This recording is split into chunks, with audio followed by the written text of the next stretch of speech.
My name is Sojin Mel Weitsman, and I'm the present abbot of the Berkeley Zen Center. And I have been asked to demonstrate our meditation practice, aspects of our meditation practice, which is called Zazen, and which consists of body, breath, and mind.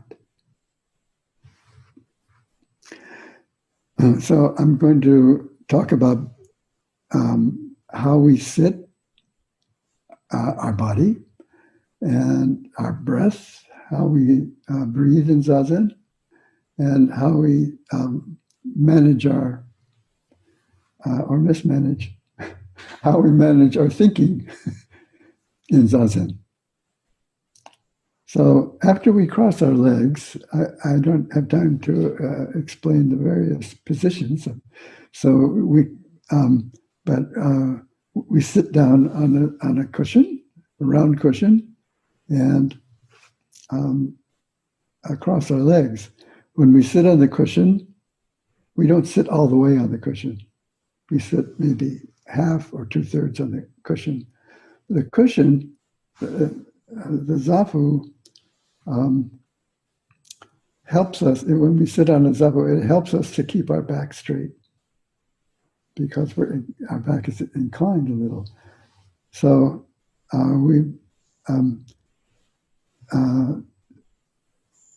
sitting up straight is the backbone of Zazen.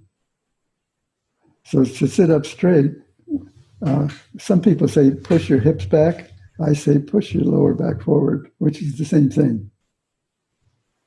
And then push your lower back forward and lift up your sternum a bit. And when you lift up your sternum, you can feel it in your lower back. And so if you were to adjust someone's posture, you put one finger on the chin and the other on the lower back, like this. See, it's all backwards. And you just go like that. And you're sitting up straight. And you keep your head on top of your spine. Don't let it lean forward. The easy thing is to lean forward. Don't do that. So you're sitting up straight, and your nose is in line with your navel. And your ears are in line with your shoulders. It's not hard to keep your nose in line with your navel, but it's hard to keep your ears in line with your shoulders. Because our tendency, is to round our shoulders. So, and we think that what we have is natural posture. But what we have actually is not unnatural, but the contrast is unnatural posture. We're always bent over in various ways, according to the way we think and feel and relate to things. So all those three characteristics determine our posture. The way we feel, the way we think, and the way we relate to our surroundings. So when you look at people walking down the street, you get some idea of, what their problems are. This one is fearful. This one is arrogant. This and so forth. So the posture of Zazen is unconditioned. So those three characteristics are conditions that create our posture. So we let go of those three characteristics and sit in an unconditioned posture, which means our posture is not influenced by anything. It's simply natural. Gravity is pulling us down, and our spirit is pulling us up. So that's the balance that we're always working with continuously.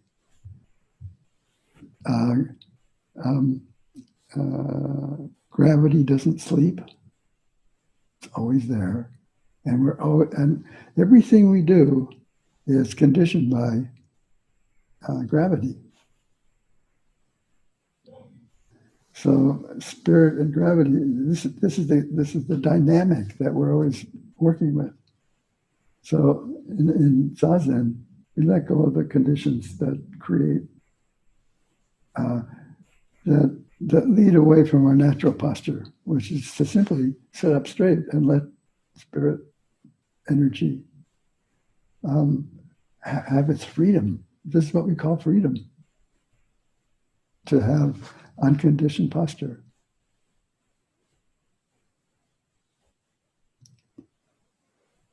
So we don't lean to the right, don't lean to the left, we don't lean backwards, and we don't lean forward, and we sit up straight. That's called comfortable.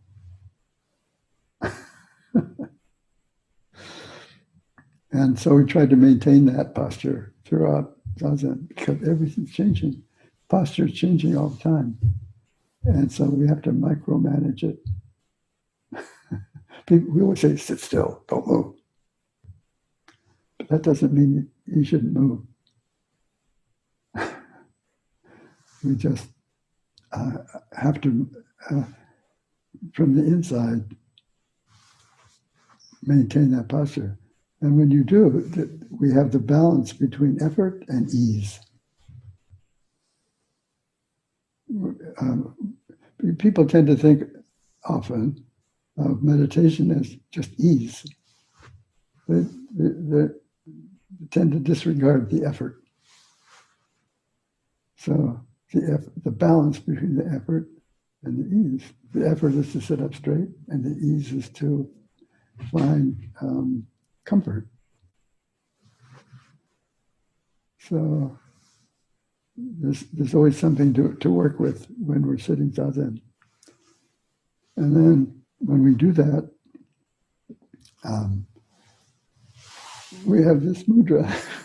You can't see it because it should be done by my lap. But we hold our hands in this mudra, just like that. And then you can focus on your breathing. Often, I suggest to people that in order to prime your breath to be down here in your lower abdomen, it feels like your lower abdomen, it's the bottom of your lungs. Take a deep breath through your mouth, and then that's an exaggeration to make a point. After 2 or 3 breaths like that, when you feel that your breath is all the way down here,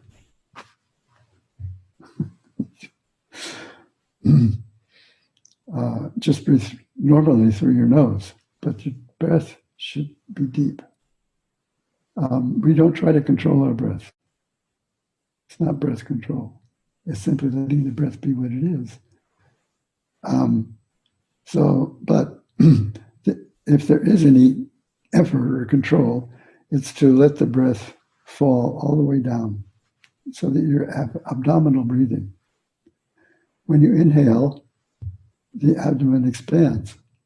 And when you exhale, it contracts.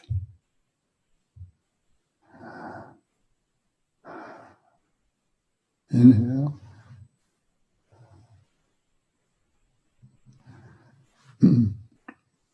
So this inhaling and exhaling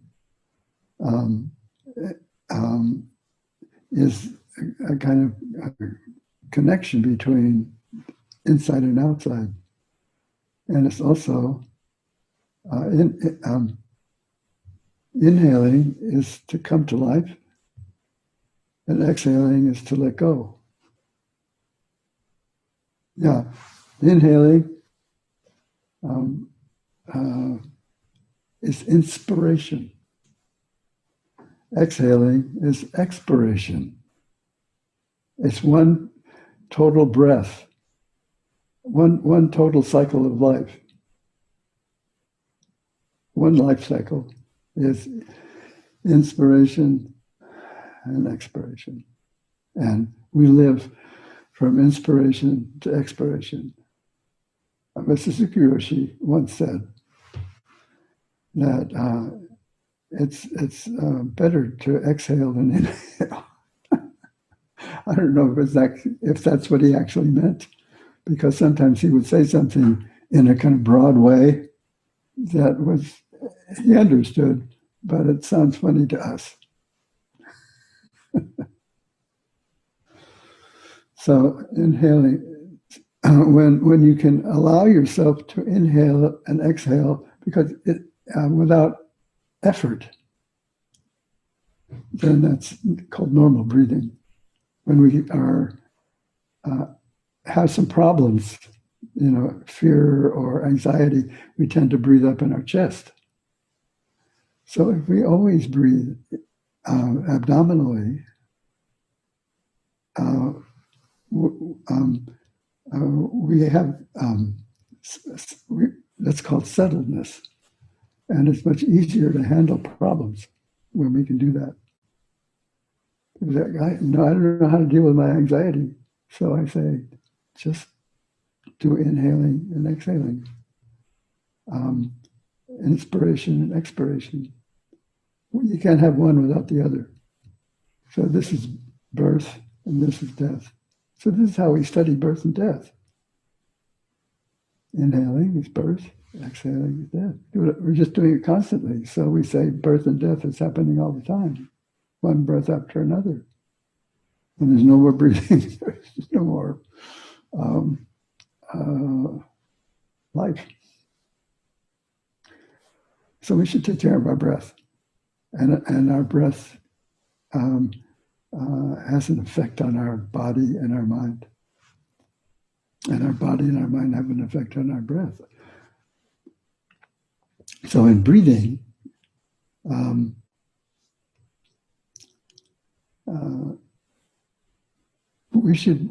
we can't be aware of it all the time because we're thinking, doing stuff. But we always keep coming back to this underlying activity called the breath. So it's always there. And we always have access to it. That's the great calming activity of our body-mind.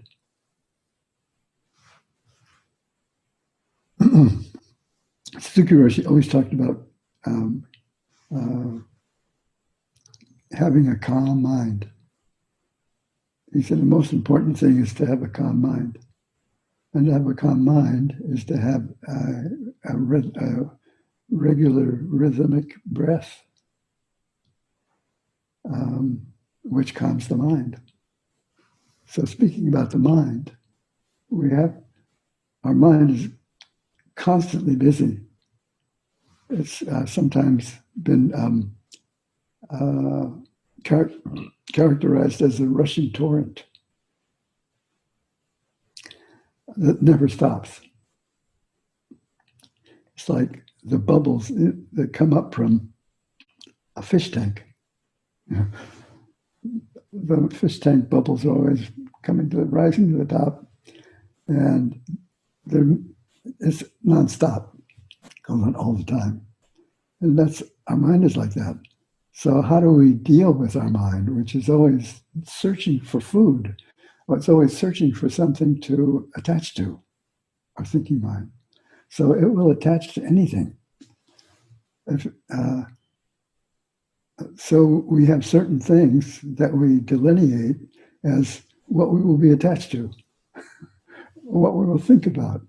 We think about food, we think about love, hate, politics, work, all of the things that we delineate and choose to think about. But then there's all the stuff that we don't choose to think about, which the mind itself latches onto. And when you sit in Zazen, the mind is working just as much as it is anywhere else. So sometimes people say, stop the workings of the mind. When you sit zazen, stop the mind from thinking. But you can't do that. The mind just thinks, regardless. You may. Sometimes I say to people, watch when you're sitting zazen. Pay attention and watch to see when the thoughts start to come up, when the first thought appears. And then the person's been thinking for 5 minutes already. Oh, yeah, that's right. So you can't do that. I've never found anybody that could actually catch the first thought when it arises, because the mind is always thinking about something. So we don't try to stop the mind from thinking. We just let the mind do its thing, but we don't attach to it. Suzuki Roshi used to say, you can invite the thought in, but don't serve it tea. In other words, you don't entertain the thought. You simply let the thoughts pass. They're just fulfilling their purpose, right? Why do you want to stop them? Because you want a quiet mind. If you want a quiet mind, just let the thoughts pass through and pay attention to posture and breathing. That's enough, if you can do that. But the mind gets carried away. It always gets carried away. So when you realize that the mind is being carried away by your thoughts, you just let go and come back to posture and breathing. And then the mind wanders, and then you come back to posture and breathing. And the wandering is really interesting. Sometimes you just want to let it wander. But you should always bring it back. So coming back. And the same thing in our daily life. Zazen is just a microcosm or a macrocosm of our daily life. How we act in our daily life. You're always being distracted by things and being caught by stuff, and the mind is always wandering, and so it's hard to stay centered. So we have these three characteristics: body, breath, and mind, and to be centered, to keep those three characteristics centered, performing one act, which is called zazen. It's called one act samadhi. Ichi gyo zamai. One act samadhi. In other words, all of those characteristics are characteristics of the one activity, which is called zazen. So zazen also is our attitude in our daily life. Our daily life is where the extension of zazen takes place.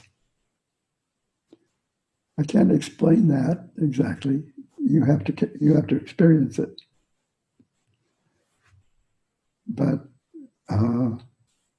eventually, if you continue to practice wholeheartedly, you will be able to all of your or most of your activity in the zendo or outside of the zendo will be zazen. It's not just practices in the building.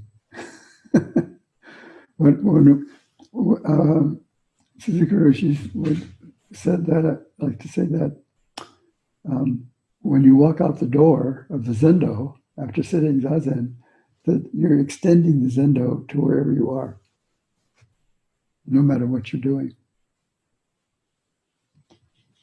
Otherwise, it would just be zazen would just be some peculiar act that is your own indulgence. So it's actually our offering to the universe, to the world.